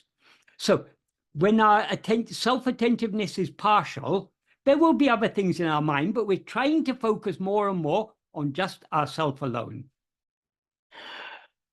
A blank is something that comes and goes. Whatever comes and goes is something other than ourself. So a blank is not ourself. We are not seeking a mental blank. Every night in sleep, we experience a mental blank, except that when we talk about a mental blank is a state in which there's no mind. So long as mind is there, the nature of mind is thoughts. In the absence of thoughts, there's no mind. So a blank state of mind is no state of mind at all. So sleep, if you call sleep a blank state of mind, it's a blank state of mind because the mind is absent in sleep. So, but that is not our aim. We're not seeking a blank state of mind. Otherwise, if a blank state of mind or an absence of mind was sufficient, then we would all attain jnana when we fall asleep, but that doesn't happen. So in yoga, the aim in yoga is chitta vritti nirodha, restraining or stopping their mental activity. That is the aim in yoga, but Bhagavan said that is not a practical aim. The practical thing to say is attend to yourself. Because if you try to bring about, if your aim is to bring about cessation of thought, you will end up in laya, in a state like sleep. If your aim is just to attend to yourself, attending to ourself will automatically bring about the chittavriti nirodha, the cessation of mental activity. But the cessation of mental activity is the cart. The horse is self-attentiveness. So we should not be looking for a cessation of mental activity. We should only be looking for ourselves. In other words, we should be attending only to ourselves. If we attend to ourselves, then automatically our attention is withdrawn from other things. And mental activity cannot go on without attention to it. So when we're attending only to ourselves, the mental activity will happen automatically.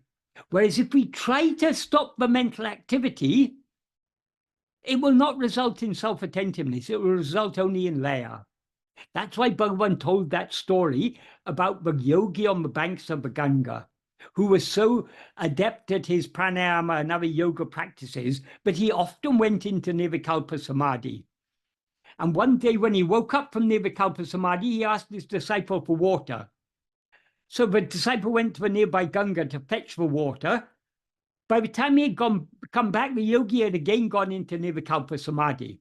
And this time he went into nirvikalpa samadhi so deeply that he remained in that state for 300 years. Obviously, within those 300 years, his disciple had passed away. The nearby village or the people in that village had passed away. But Ganga itself had changed course, so it was now several miles away. So the village had moved moved from its previous location to there. So this yogi was sitting in the midst of a jungle. After 300 years, he woke up and he angrily asked, "Where's my water?" Bhagavan said, when the last thought that was in his mind was the first thought that was in his mind when he woke up. What does that mean? That means even the most superficial thought in the mind is not destroyed, however long you remain in nirvikalpa samadhi. So what about all the vasanas? Obviously, the vasanas are not destroyed. When even that superficial thought asking for water is not destroyed, what to say about all the vasanas? Vasanas are not destroyed in sleep. They are not destroyed in nirvikalpa samadhi. It's only in the waking and dream state when the mind is risen and is being pulled here and there by the Vishaya vasanas, but we can turn within and hold on to our being. To the extent to which we hold on to our being, rather than allowing ourselves to be swayed by those vasanas, the Vishaya vasanas lose their strength, and the Sat vasana, the inclination to hold on to ourselves, gains strength. So that's one thing. Another thing, in answer, because the question was quite a lot of things were asked in that question. Regarding this question of what should be in our mind, all that should be in our mind is ourself, as I said. That is, yes, and there's something I was going to say about that. I just got another idea to say about that, but it's just slipped my mind. Oh yeah, what I want to say is, people sometimes say, I attend to myself, but nothing happens. That's good. If something happens, we're not attending to ourselves, because to be aware of a happening, happenings are all things other than ourselves. So if we're looking for something to happen, we're not attending to ourselves, because happenings are all second and third persons. They're phenomena, things other than ourselves. We shouldn't be concerned about anything happening. In fact, so long as we have any interest in happenings, our mind is going outwards.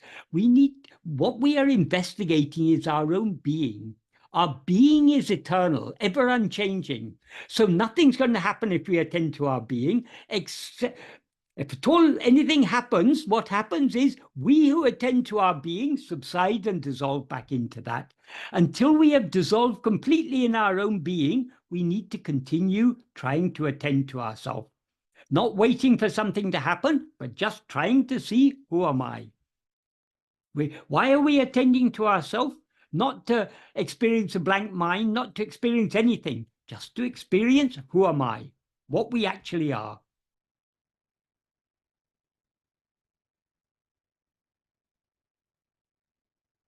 I hope that's an adequate answer to that question. I hope I answered all the various questions within the question.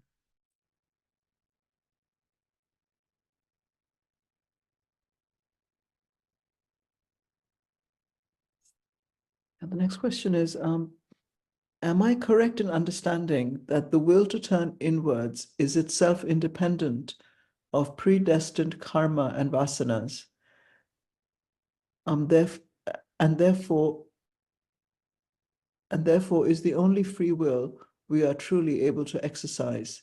Did Bhagavan use a particular term to describe the free will we have to turn inwards? And does it vary in degree from person to person?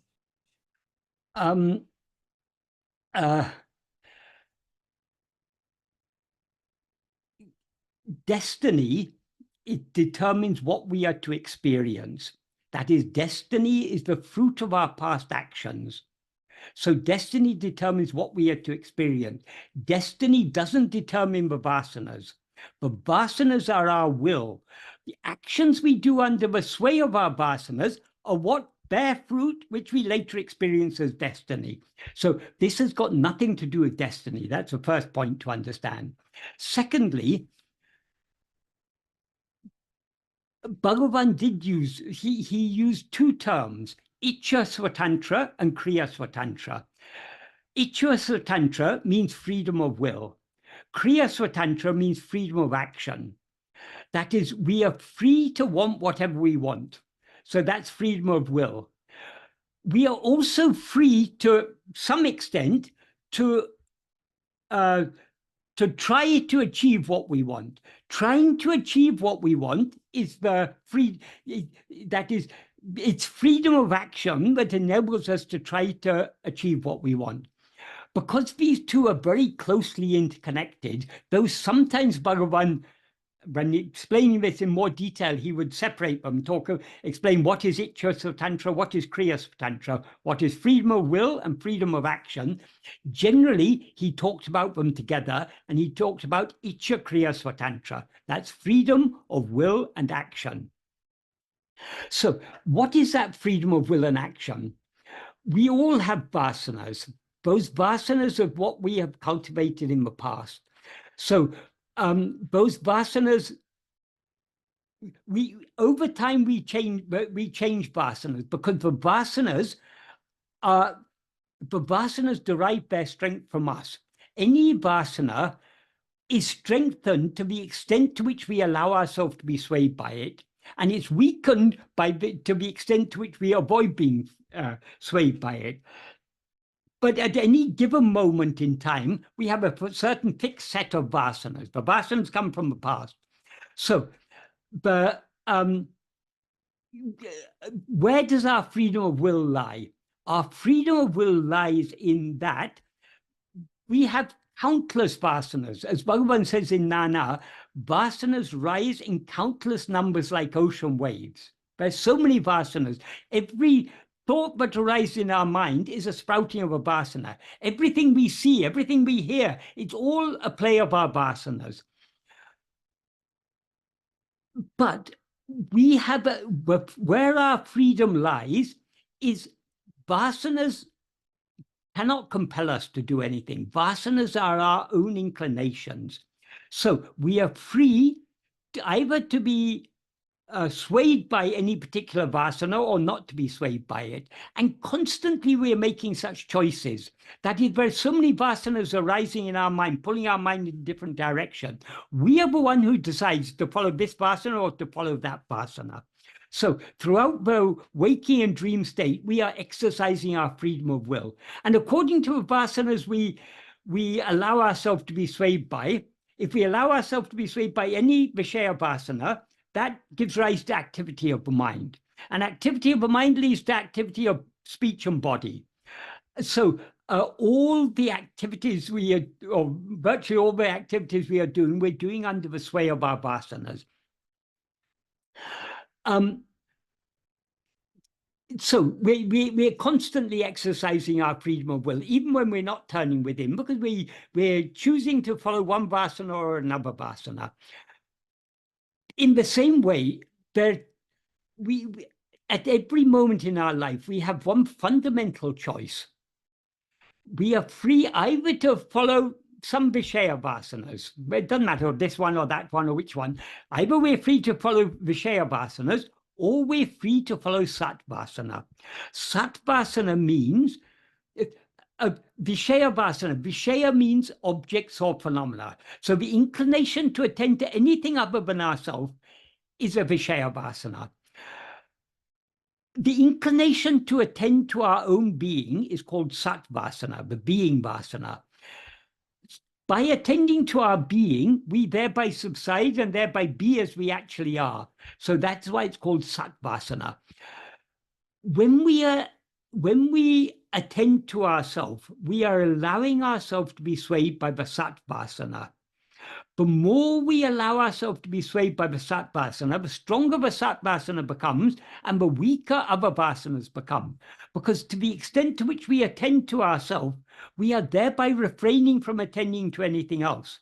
So we are not allowing the Vishaya vasanas to sway us because we are keeping our attention fixed on ourselves. So we are always free to turn our attention within.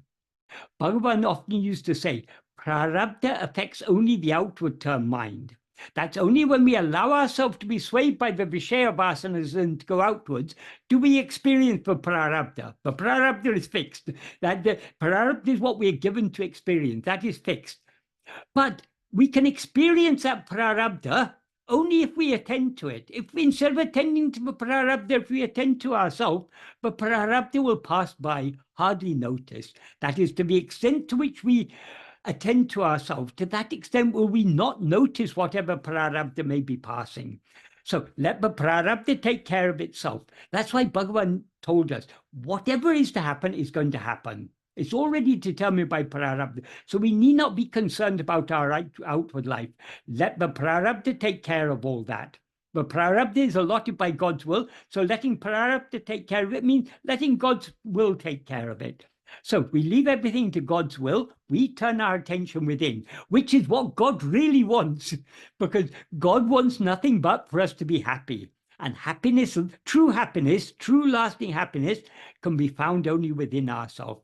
So if we really want to surrender ourselves to God's will, we need to give up our will to go outwards and develop the will to go inwards. The will to go inwards is attuning our will with God's will. So we always have that freedom. The prarabdha can never stand in the way of our turning within. Prarabdha and freedom of will are two entirely separate domains. Prarabdha determines what we are to experience. Our freedom of will determines what we want to experience. And our freedom of action determines what we try to experience. What we want to experience and what we try to experience is not going to change what is destined to happen. What we are to experience, that alone we will experience. What, as Bhagavan said in a note to his mother, what is to happen, what is never to happen will not happen in spite of any amount of effort. So if we are destined to be very poor, that doesn't stop us wanting to be rich. We can want to be rich as much as we want.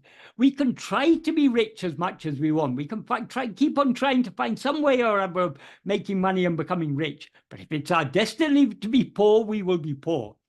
So the fact that we are destined to be poor doesn't obstruct our freedom of will. We can still want to be rich. We can still try to be rich, but we cannot be rich. So destiny determines what we are to experience. Freedom of will and freedom of action determine what we want to experience and what we try to experience. If we are wise, we should not misuse that freedom that we have by allowing our mind to go outwards. We should use it wisely by turning it within. So the only correct use of our freedom of will is to turn our attention within. That doesn't mean that's the only freedom we have. If we're free to turn within, that means we're free to turn outwards. And if we're free to turn outwards, we're free to go in this direction, any direction, wherever our vasanas take us. We are free to, the vasanas are pulling us in all sorts of directions. We're free to choose which vasanas to allow ourselves to be swayed by. But wisest is not to allow ourselves to be swayed by any Vishaya vasana, to be swayed only by Sat vasana, and thereby hold on to our own being. I hope that is a clear answer to that question. Hi, Michael. Yes, thank you. That was a very clear answer. Right. Just to follow up, so that freedom to either turn outward or to turn inward, it's equal for everybody. Yes. But for someone who has very strong Vishaya vasanas, they won't even want to, they're free to turn within, but they don't want to turn within, because what are vasanas? Vasanas are our own likes and dislikes. So if we've got so much liking to go outwards, we're free to go inwards, but we won't go inwards because we only want to go outwards. So if we want to cultivate the love to go within, we need to persevere in practicing this self-attentiveness, because the more we try to attend to ourselves, the more we are strengthening the sat vasana. That is the love to turn within, and consequently weakening all the other vasanas, the inclination to go outwards. But the freedom is the same for everyone. Freedom is our very nature. Because what are we? We are Brahman. We alone exist. So what can stop our freedom? Our freedom seems to be limited because we've limited ourselves as I am this body. So we seem to have a limited freedom, but freedom is our very nature. That is, though we, by identifying ourselves with this body, we seem to have limited ourselves, and thereby seem to have limited our freedom. Actually, we are always free. We are infinitely free. So now as ego, we have a limited freedom. We need to make use of that limited freedom by turning within. And then we will find that we are unlimited, but our freedom is unlimited, because that's our very nature. Just like the rising as ego doesn't obstruct our being. In fact, we cannot rise as ego without being. So being persists even in spite of our rising as ego. Being aware of things other than ourselves doesn't obstruct our being aware of ourselves as we actually are. So what is actually our nature is never entirely obstructed. It may be distorted and limited, or maybe seems to be distorted and limited, but it's not actually changing. Likewise, our freedom seems to be limited because we have limited ourselves with this body. But if we use this limited freedom by trying more and more to turn within, we will eventually find that we are infinite being, infinite awareness, infinite happiness, infinite love, infinite freedom. Thank you for that, Michael. All right.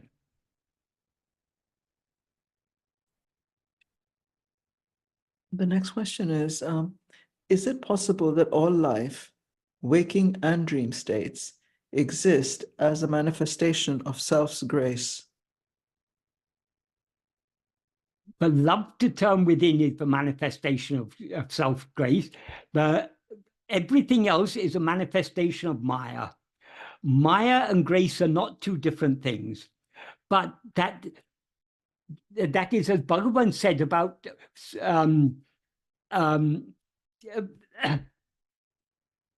what is it's in day by day, someone asked Bhagavan, what is the difference between mind and the self? Bhagavan said there's no difference. The same awareness, when turned within, is your real nature. That is Atmaswarupa. When it's turned outwards, it expands as all this universe. So there's only one power.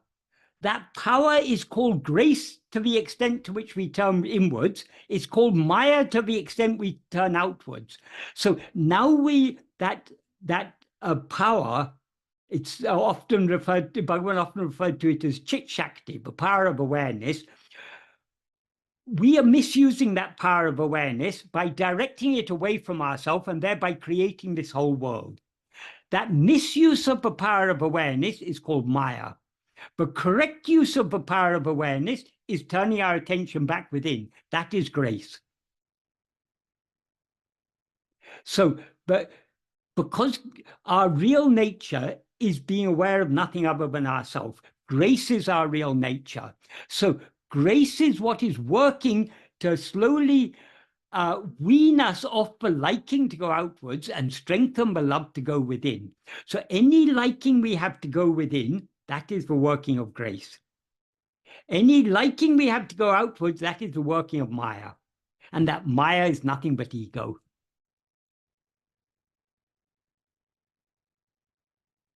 So we have to, in following Bhagavan's path, we are renouncing our ego nature and restoring our real nature.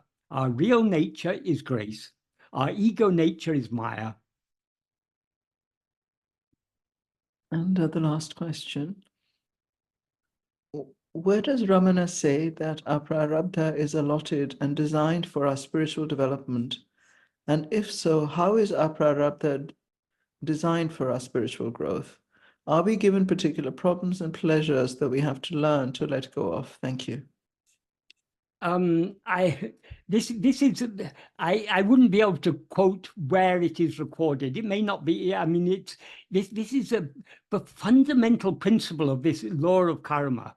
I mean, Bhagavan spoke about agamya, sanchita, and prarabdha. What is that agamya, sanchita, and prarabdha? Agamya is the actions we do under the sway of our vasanas. They bear fruit which gets stored in sanchita. Prarabdha, Bhagavan says, I mean, Bhagavan clearly says it is God who allots the prarabdha. The very first verse of Upadeshundya, karmam payandaro kartana danaya. Karma giving fruit is by the ordainment of God. Karmam karmam kadavalo undipara, karmam jadamadaro undipara. Is karma God? No, karma is insentient. So there is a power. That power we call God, that's a power of grace, which is our own real nature. But is that grace has only one aim, for us to return to our real nature. So it uses the fruits of our past karmas in such a way that will be most beneficial for us for our spiritual advancement.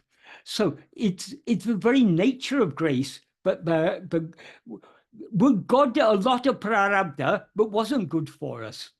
When God means Bhagavan. Bhagavan is all love. Would he allot a prarabdha, but wasn't good for us? So whatever prarabdha has been allotted for us is what is the best for us. That is just part of the basic understanding of this law of karma. And Bhagavan in so many ways confirmed this. So sometimes we can't always point out, oh, here Bhagavan said this. What is recorded in books is often not very accurate. But if we understand the fundamental principles of what Bhagavan is talking about, then we can arrive at our own understanding. And all that Bhagavan taught us about prarabdha, in one place I don't know, in talks or day by day or somewhere, Bhagavan said, whether you call it prarabdha or call it God's will, it's the same thing, because the prarabdha is God's will. Then why God gives me so much trouble? He had given us whatever we experience is the fruit of our past actions. But why do we have to experience this particular pleasure now and that particular suffering then? It's all according to, he has selected those fruit which will be most conducive to our spiritual development. If it were any other way, that would mean God is not benevolent. God is the very definition of God. He's omnibenevolent, all loving. So he cannot but give us those fruit that will be most conducive to our spiritual development. We shouldn't always be looking for where Bhagavan has said this, where Bhagavan has said that. What we need to do is to read his original writings, think deeply about them, and make sense of them. If we make sense of them, all these things fall in place. Then we can read all these other books like Talks and Day by Day, and we can get where we can reckon, then we'll be able to discriminate where it's been accurately recorded, where it's really in tune with Bhagavan's core teachings, as expressed in his own original writings, and where it's going way off. It may go way off for two reasons. One is the person recording may not have recorded very accurately. Secondly, Bhagavan himself often departed from his core teachings. to give teachings that were suitable to people at different levels of spiritual development.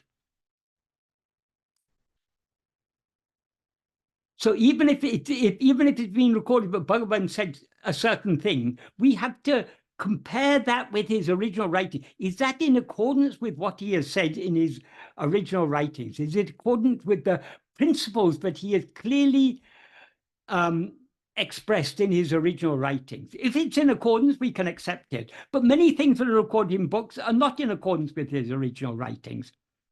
And that can be only for one of two reasons. Either it's not been accurately recorded, or Bhagavan was giving a teaching that was suitable to a particular individual at that time. Michael, there is one last question. Yes. And then we can finish. So the question is, Bhagavan was for many years in a bodiless state after he arrived at Arunachala. He even ignored his legs being eaten by insects, not eating, washing, etc. Was this a different samadhi from Nirvikalpa Samadhi? I have read somewhere, and I cannot recall which book, where Bhagavan said that self-realization or Sahaj Samadhi is actually Nirvikalp or Savikalp or any of the number of samadhis described by sage Patanjali, but it is permanent. Then also Sri Ramakrishna, who is regarded by all seekers as liberated, as Bhagavan, as Buddha, Jesus, and many other sages, when the yogi named Tatapuri, who was an Advaita Vedanta Jnani, taught him to transcend dualistic devotion, it is said and written in his biography that he achieved Nirvikalpa Samadhi. Why then, Sir Michael, would you always be describing Nirvikalpa Samadhi as being without any spiritual value? Is it possible that this Nirvikalpa Samadhi is something else, as described by Michael? I feel this to be an important subject. Please do explain. Okay. Nirvikalpa Samadhi means a samadhi without vikalpas, without differences, without thoughts.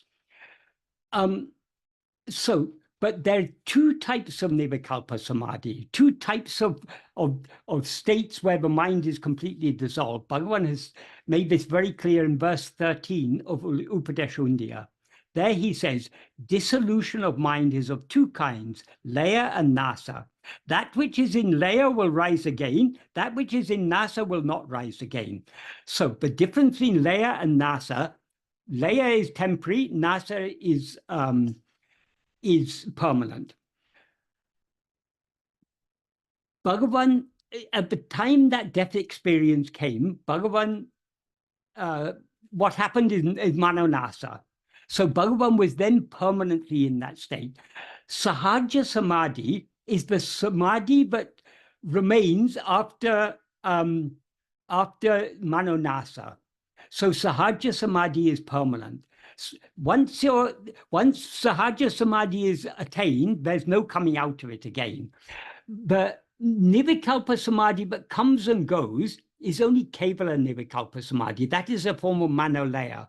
Manolaya is not of any use in spiritual development. That's why Bhagavan told this story of yogi on the banks of a Ganga, because Bhagavan is emphasizing what we should be seeking is not Manolaya, but Manonasa. Many yogis, because they take their aim as Chittavriti Nirodha, they end up achieving Nirvikalpa Samadhi, but it's temporary. Even if they stay in it for 300 years, sooner or later they'll come out of it again. So they can be going in and out of it, but it doesn't help us, because Manolaya is a state in which the mind is completely dissolved, just like in sleep. There's actually no difference between, sleep, all states of Manolaya are the same. When we distinguish between sleep and Nirvikalpa Samadhi and coma and general anesthesia, the distinction between one state of layer and another is not a distinction within that layer.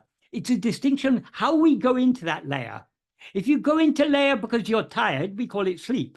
If you go into layer because you've been given general anesthesia, we call it general anesthesia. If you go into layer because you've had a head injury, we call it coma. If you go into layer because of practicing pranayama and other yoga practices, we call it Nirvikalpa Samadhi. The difference is in how you go into it, but inside that state, there are no differences. Because how can there be any differences in the absence of mind? All differences exist only in the view of the mind. So in the absence of the mind, there are no differences.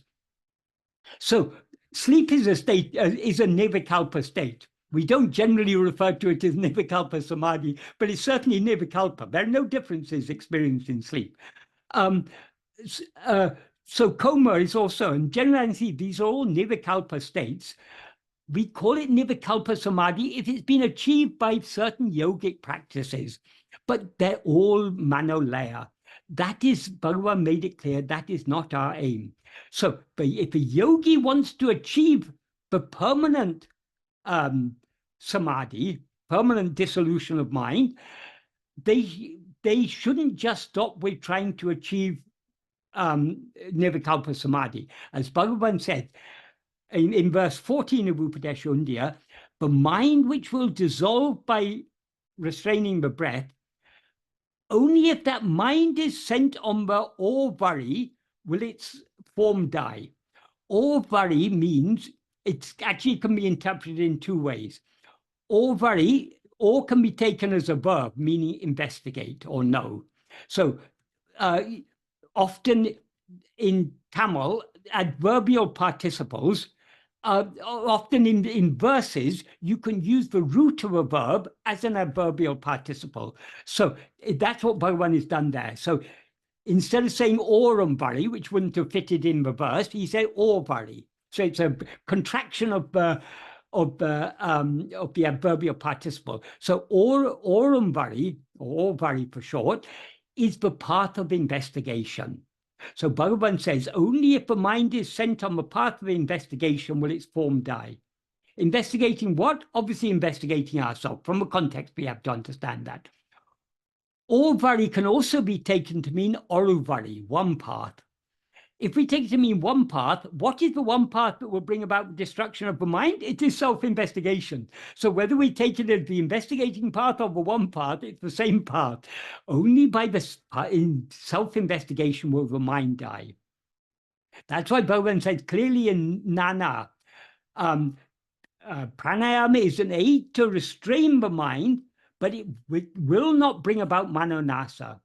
And Bhagavan made it very clear, the only worthwhile aim is manonasa. Manolaya is not a worthwhile aim, firstly because we experience it every day in deep sleep and don't achieve anything thereby.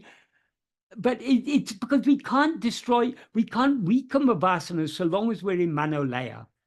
So it's in the waking and dream states that we need to investigate ourselves, thereby weaken the Vishaya vasanas and strengthen the Sat vasana. That is the only way forward. And regarding Bhagavan's body awareness, it's only in the view of others that Bhagavan had body awareness. That is, in the first few years, even in the view of others, it seemed Bhagavan had no body awareness. But later, Bhagavan started behaving what we would call normally. What is normal for us is his bodily life. But so Bhagavan seemed, to all intents and purposes, just to be living in this world as we were. People came and asked him questions, and he engaged in various activities.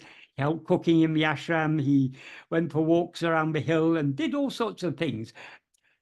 But this is all, as Bhagavan himself explained, this is all only in the view of others. Because in his view, there is no body or world or anything. No mind, no body, no world. There's only pure being. And he is that. So it's only in our view that Bhagavan seems to have a body. Bhagavan used to say, because you take yourself to be a body, you take me to be a body. But this body exists only in your view, not in my view. Because in Bhagavan's view, there is only Satchidananda, nothing but that.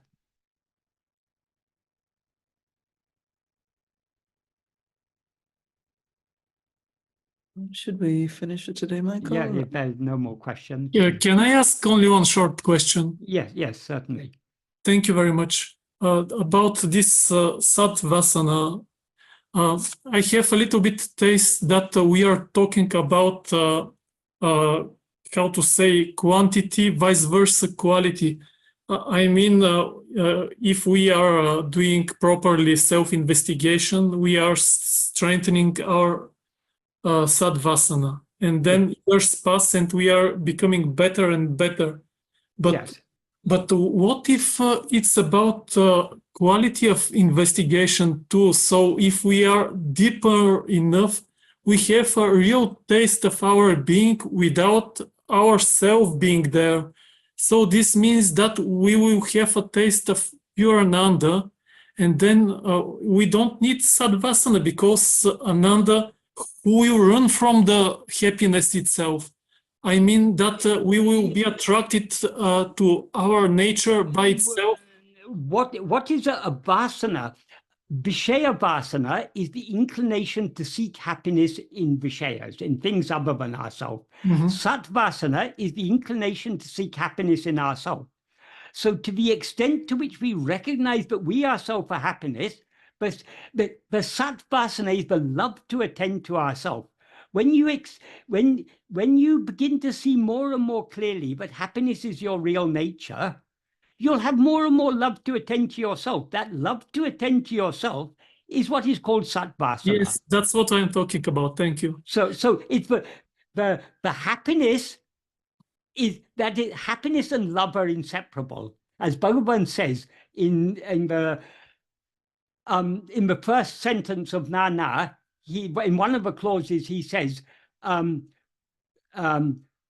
Sukhame Karanamadalam, since happiness alone is the cause of love. And elsewhere, I think in verse 2 of Arunachapatikam, he says, oh, happiness born of love. So so love is the cause of happiness, and happiness is the cause of love. They are inseparable. So now why we have so much love to go outwards? Because we are under the delusion that we get happiness from external things.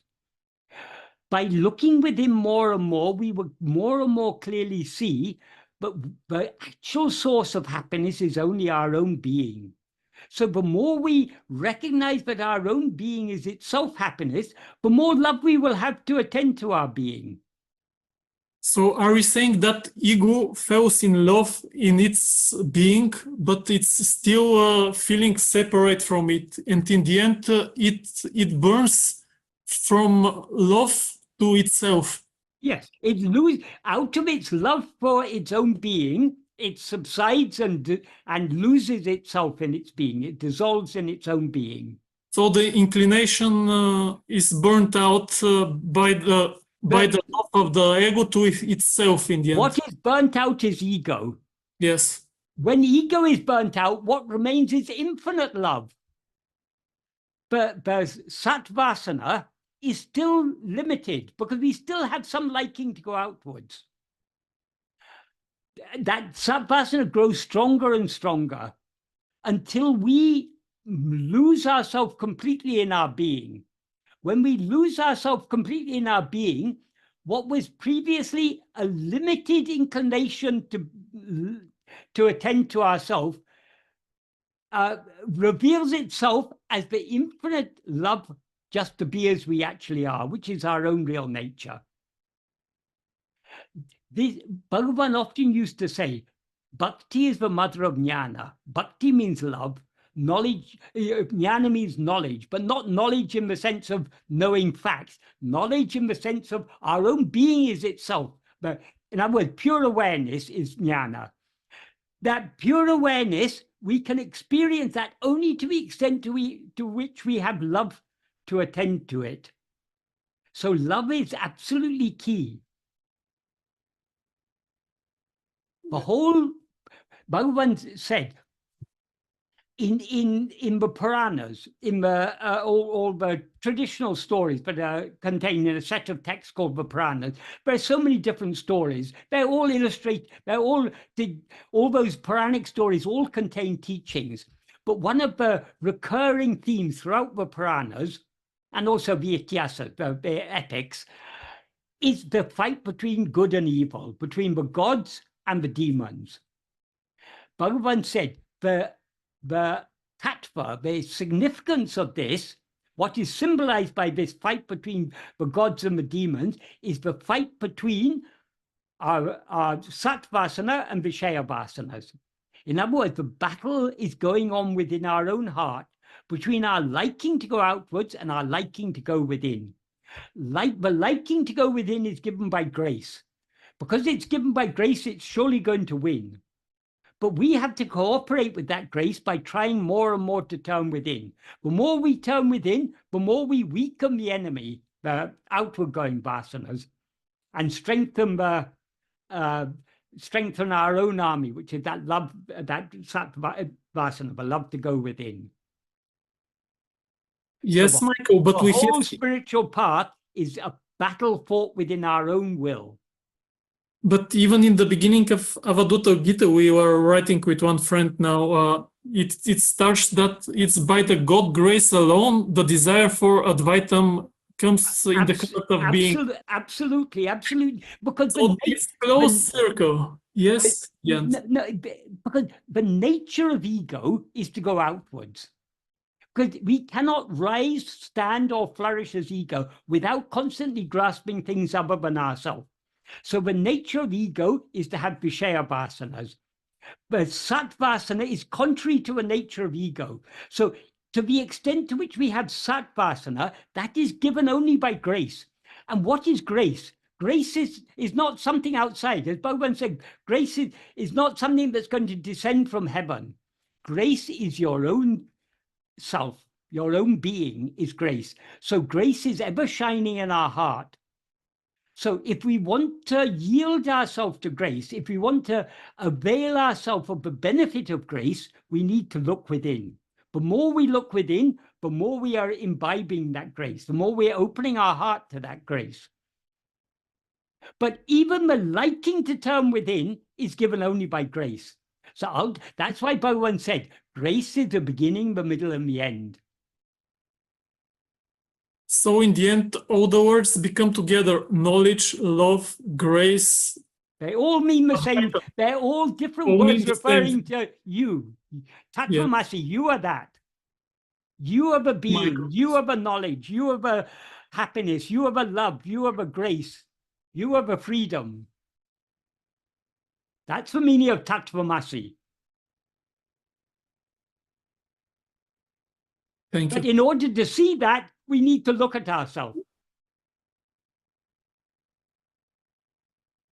And if we don't see it clearly when we look at ourselves, we need to go on looking at ourselves until we see it clearly.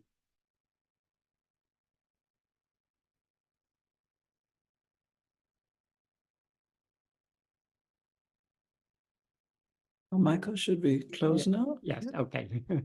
We'll close with the mantra. Thank you. So grace is the best place to, grace is the beginning, the middle, and the end. So we've ended with grace, best place.